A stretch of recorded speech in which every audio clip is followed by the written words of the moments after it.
माझ्या केबिन मध्ये?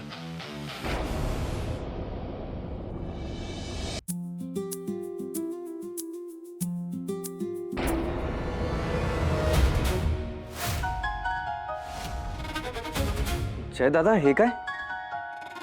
हिच्याकडून कसलं ॲग्रीमेंट साईन करून घेतोस तू? ऑफिसच्या कॅन्टीन बद्दल असतील तर मला चालणार नाही. मला ही मुलगीच नको इथे. आउट. नाही नाही, हे कॅन्टीनचे कॉन्ट्रॅक्ट्स नाही आहेत.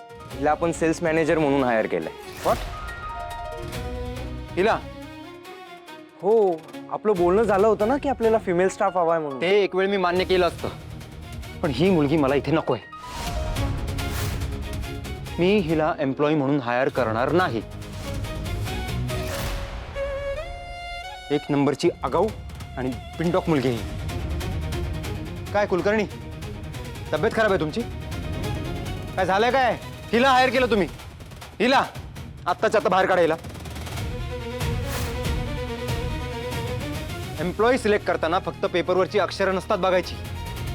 त्या व्यक्तीशी बोलून तो माणूस म्हणून कसा आहे हे समजून घ्यायचं असतं. हिच्याशी 2 मिनिटं बोललं तरी कळेल स्वतःला किती अतिशहाणी समजते ते.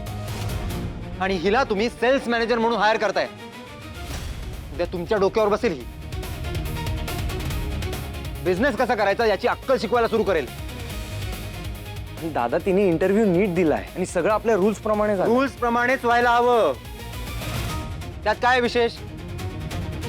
रूल्स मध्ये बसतो म्हणून कोणालाही कंपनीत घ्याल?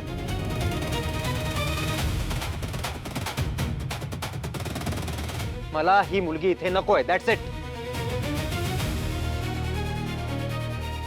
एवढ्या सगळ्या कॅन्डिडेट्स मधून हीच मिळाली का तुम्हाला? दादा, अजिबात नाही. बाहेर काढा या मुलीला इथून. दादा हे बघ. कॉन्ट्रॅक्टवर साईन झाली सर.